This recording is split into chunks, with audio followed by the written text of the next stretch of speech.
So just the other day on this channel, we talked about how Donald Trump loves political violence. He loves it when it's in his favor and people are doing it for him. He thinks they're the best people in the world. He calls them lovely, caring people. He calls them patriots. And we all know that Donald Trump loves political violence, but he's back again calling for it somewhat indirectly, but still engaging in this awful rhetoric. Trump has really become more unhinged and insane in the past couple of years, kind of elevating his attacks on political figures and their institutions, not really caring what happens to them, not caring what his supporters do to those people. And he's doing it now with Joe Biden, because yesterday on Truth Social, he posted this video of different cars driving around New York City. And one of the trucks in the video, a pickup truck, had a graphic of President Biden on it. I'll put it on the screen right now. A graphic of President Biden tied up with his eyes closed in the back of a pickup truck on his side. And this was on Donald Trump's official Truth Social page. He posted it. In this long video of all these trucks, this pickup truck was included. And this was posted by Donald Trump, the presumptive Republican nominee for 2024. How insane and how unprecedented is that? We have never seen something like this in modern American politics. This is so disgusting, so gross, and I was genuinely shocked when I saw it. You know, we all expect the worst of Donald Trump, right? But a threat like this, posting something like this of a political rival, is new territory. It's just out of this world. And it's important to note that Trump supporters loved this all over social media, whatever platform you want to talk about, Twitter, Instagram, whatever. They loved it. They thought it was the funniest thing ever. They agree with it. They have no problem with Donald Trump posting something like this. Now, I would like for you to think on the flip side. If Joe Biden posted something like this of Donald Trump or any Republican figure tied up on a pickup truck, the Democratic Party would automatically condemn that. And the supporters of Biden would be like, that is wrong. You should not do that. That is disgusting. But that's the Democratic Party. That's Joe Biden's base. Those are the people who are moral and logical. Whereas the far-right MAGA lunatics, they think it's great. They encourage Trump to do things like this. And I want to point out that if anybody during Trump's term posted something similar of Donald Trump, of him in a pickup truck tied up, they would get a Secret Service visit. They'd be knocking on their door saying, open up, it's the Secret Service, we saw your post, we need to ask you some questions. But since it's Donald Trump, no accountability. He'll just go along his day and pretend like nothing happened and evade responsibility. In my view, I think this is grounds to revoke bail. Donald Trump is out on bail in 4 different jurisdictions in the United States for 4 different criminal cases, with many of these charges, all of them being very serious felony charges.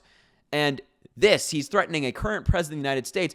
He should be sitting in jail right now. This is disgusting. But, you know, Donald Trump has a tactic to get away with this stuff. The law is not going to hold him accountable, or hasn't yet. His supporters are never going to do so. So what does he say? Well, he goes, you know, I wasn't driving the pickup truck. I didn't put the design on the truck. I just posted a video of people driving in support of me. I'm innocent. I did no wrong. And we see this time and time again. Donald Trump consistently evades responsibility for whatever it is. And matter of fact, that's exactly what happened this time. Take a look at this clip of MSNBC host Ali Velshi talking about the response to the request of comment that MSNBC sent to the Trump campaign asking about this, and how this is exactly Donald Trump's tactic every single time. This clip is great. Take a look at it here. I also want to just tell you another piece of information that you may or may not know about this video, which is still up on Trump's Truth Social page. We asked for comment. We got a comment from Trump spokesman Stephen Chung, who's always been good at getting back to us, and he said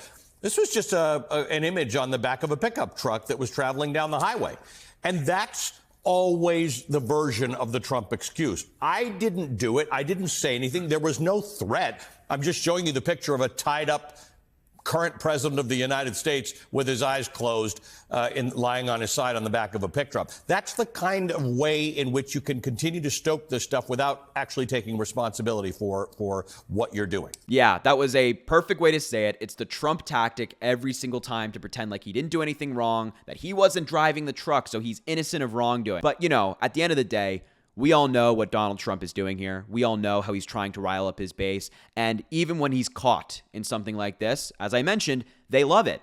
The base of MAGA, they love it. And lastly, I just want to remind everybody that this is not out of the blue for Donald Trump. This is not out of character. This is what Donald Trump has done his entire political career, whether he was president at the time or before he was president or after he was president. This is something he does consistently. Like, have you seen Trump's rallies recently? He starts them by playing the national anthem, but not sung by a talented singer. No, it's sung by January 6th insurrectionists who are calling in from prison, and he salutes during the anthem. This is actually happening. Take a look at that clip here. Ladies and gentlemen, please rise and place your hand over your heart for the #1 song on iTunes, Amazon, and the Billboard charts. Justice for All, featuring President Donald J. Trump and the J6 Choir.